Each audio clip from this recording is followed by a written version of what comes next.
చూడు చూడు వెనక మేము పడతామేమో.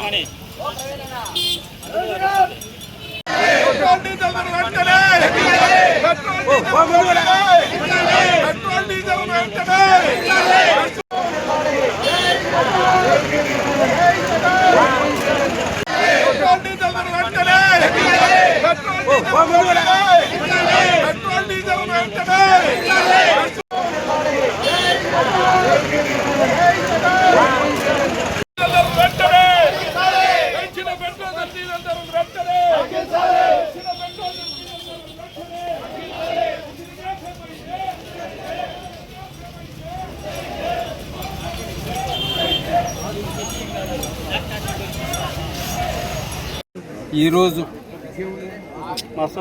ఈ ధర్నా కార్యక్రమము మా నాయకుడు జగన్మోహన్ రెడ్డి ఆదేశాల మేరకు డీజిల్ పెట్రోల్ రేట్లు పెంచిన దానివల్ల ఈరోజు ఈ ధర్నా కార్యక్రమం స్టార్ట్ చేయడం జరిగింది. ఈ ధర్నా కార్యక్రమం ఒక పార్టీకి సంబంధించినది మాత్రం కాదు, ఇది ప్రతి పార్టీకి సంబంధము, ప్రతి మనిషికి సంబంధము, ప్రతి వృద్ధుడికి, ముసలోళ్ళకి, పిల్లలకి అందరికీ సంబంధించిన విషయం ఇది ఈ ధర్నా కార్యక్రమం. ఎందువల్ల అంటే కనీసం చాలా బీదస్తుడైన ఒక వ్యక్తి టీవీఎస్ 50 కొనుక్కొని ఒక ½ లీటర్ డీజిల్ పెట్రోల్ పోయించుకొని పోవాలనుకున్నా కూడా ఈరోజు ఆ ½ లీటర్ పెట్రోల్ పోయించుకుంటే శక్తి కూడా లేకుండా ఉండే పద్ధతిలో ఈ రేట్లు పెంచడం జరిగింది. సరే, ఇప్పుడు ఈ రేట్లు పెంచడమే కాదు, ఎలక్షన్ టైంలో చంద్రబాబు నాయుడు గారి కానీ, ఆయన కుమారుడు కానీ, పవన్ కళ్యాణ్ కానీ వీళ్ళందరూ కూడా కరెంటు రేట్లు, డీజిల్ రేట్లు, పెట్రోల్ రేట్లు ఇవన్నీ పెరిగినాయి వైఎస్ఆర్ కాంగ్రెస్ గవర్నమెంట్లో. ఇవన్నీ మేము తగ్గిస్తాం, ప్రజల్ని కాపాడుతాం అని చెప్పుకుంటూ వచ్చారు. ఎలక్షన్లు అయిపోయిన తర్వాత బాధుడే బాధుడు. ప్రతి ఒక్కటి రేట్లు పెంచడంలో కానీ, పథకాలు ఇవ్వకుండా ఉండి ఎగ్గొట్టడంలో కానీ, ప్రతి దానిలో మాత్రం కూటమి గవర్నమెంట్ చేసిన దౌర్భాగ్యమైన పనులు ఎవరు ఏ గవర్నమెంటు ఎప్పుడూ చేయలే. ఆ పరిస్థితుల్లో మొన్న అసెంబ్లీలో పార్థసారథి అనే ఒక మినిస్టరు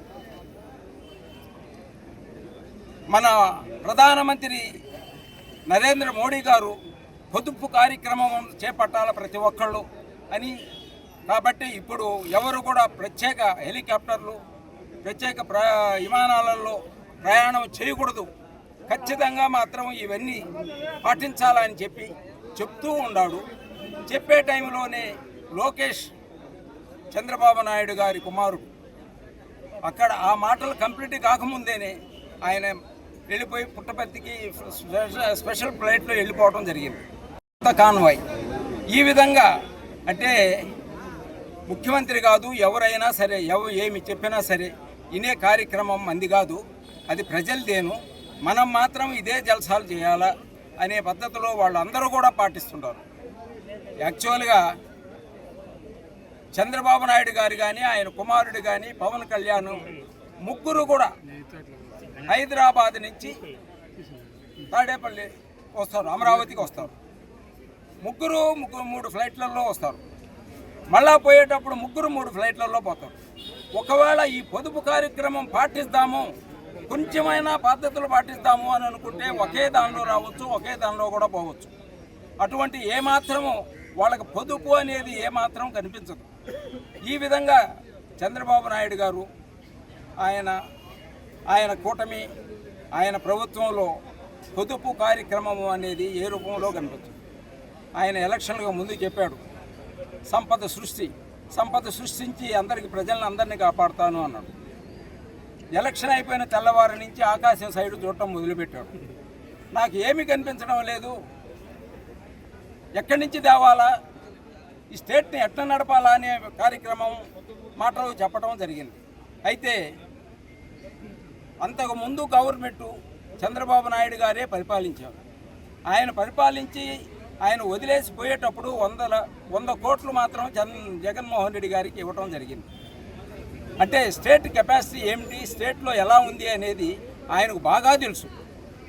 అదే గవర్నమెంట్ని జగన్మోహన్ రెడ్డి గారు 5 సంవత్సరాలు ఆయన మేనిఫెస్టోలో చెప్పింది చెప్పినట్టు, నాకు కులము మతము పార్టీ అనేది లేదు, ప్రతి ఒక్కళ్ళు బ్రతకాల అనే పద్ధతిలో జగన్మోహన్ రెడ్డి గారు చెప్పింది చెప్పినట్టు చేయడం జరిగింది. దాని తర్వాత గవర్నమెంట్ చంద్రబాబు నాయుడు గారు తీసుకున్న తర్వాత ఆయన ఏది చెప్పింది ఏ రూపంలో కూడా ఒకటి చేయలేదు. ఇదే విధంగా చంద్రబాబు నాయుడు గారు ప్రతిసారి ముఖ్యమంత్రి అయినప్పుడల్లా ఆయన 14-19లో ముఖ్యమంత్రి అయ్యాడు. అప్పుడు రుణమాఫీ చేస్తాను అన్నారు. రుణమాఫీ కాదు కదా, ఏది అసలు ఆలోచనే చేయలేదు. ఇప్పుడు ఏదో సూపర్ 6 సూపర్ 7 అని చెప్పడమే జరిగింది, కానీ ఏది పాటించిన వ్యక్తి చంద్రబాబు నాయుడు. తర్వాత కూడా ఒక గవర్నమెంట్ గ్యాప్ వస్తే మళ్ళా ప్రయత్నిస్తాడు, ఏమిటి ఏ విధమైన అబద్ధాలు చెప్పాలా, ఎలా చెప్పాలా అనేది. ఆ విధంగా